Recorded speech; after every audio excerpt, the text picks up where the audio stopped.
Well, residents in the Indian capital will be heading to the polls on Wednesday to elect 70 members to the Delhi Legislative Assembly. It's a crucial election that pits the local incumbent, the Aam Aadmi Party, or AAP, led by Arvind Kejriwal, against the BJP, the party led at the national level by Narendra Modi. Its leader in Delhi is Virendra Sachdev. Aam Aadmi dominates the Delhi state legislature. In the 2020 election, it won 62 seats. And the BJP then could only claim 8, but has been campaigning strongly to try and win government back again. So what can we expect as Delhi's 15 million eligible voters get ready to cast their ballots? Rahul Verma is a fellow at the Centre for Policy Research, and he joins me now from New Delhi. Rahul, great to have you back on the program. Now, firstly, how is this battle shaping up? What are the polls telling us, noting that, in recent times, the pre-polls have got it horribly wrong? So the opposition BJP in the state is largely focusing on mismanagement of AAP government, the charges of corruption over Arvind Kejriwal. Remember, Arvind Kejriwal and many members of his cabinet were in jail for some time over allegations of corruption. And then the charges are about not putting up enough time on developing Delhi's infrastructure.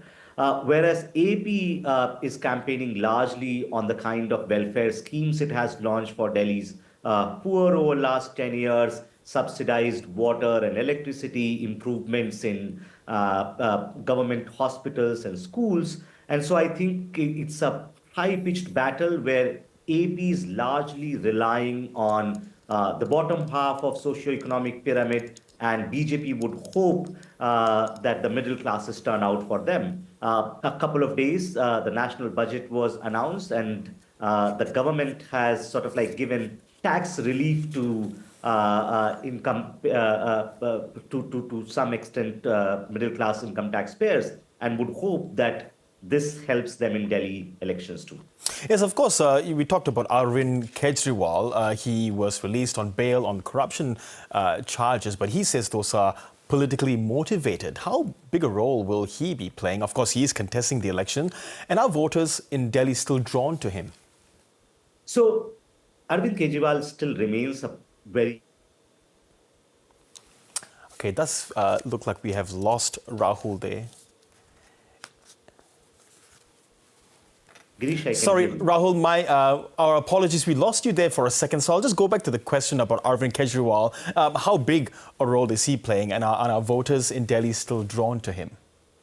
Yes, Arvind Kejriwal remains a very popular leader in Delhi. And in some ways, his politics has created a kind of like a popularity contest or challenge between the two parties. So those who support AAP continue to think and say that BJP created an obstructionist politics and they are with Arvind Kejriwal, whereas those who oppose him think that Arvind Kejriwal's sort of like charisma over 10 years have waned.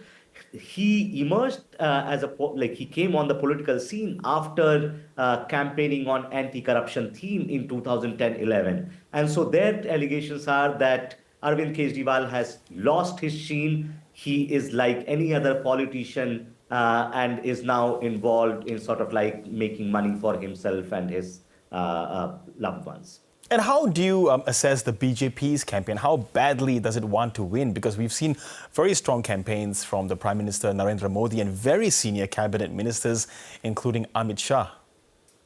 So BJP is a very formidable election machine.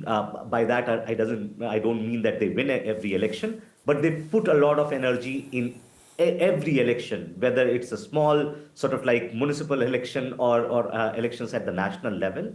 BJP has been out of power in Delhi for last 27 years. So they have not won Delhi elections despite doing well here during general elections. So they would definitely want to win, especially after 2024 elections where they had some setback, but they have been able to bounce back by winning some state assembly election. So if they win Delhi, it would be another feather in the cap. But I don't think it will change the national political scene if BJP loses Delhi election for some time. Yes, Rahul, I'm curious. I mean, there are 70 seats that are up for grabs, and Aam Aadmi, the BJP are contesting all of them, but so is the Congress. Now, Congress, I know at least nationally, they are in the India alliance with AAP. Why are they contesting? Is it not a three-cornered fight, and will that not split the votes that will perhaps favor the BJP?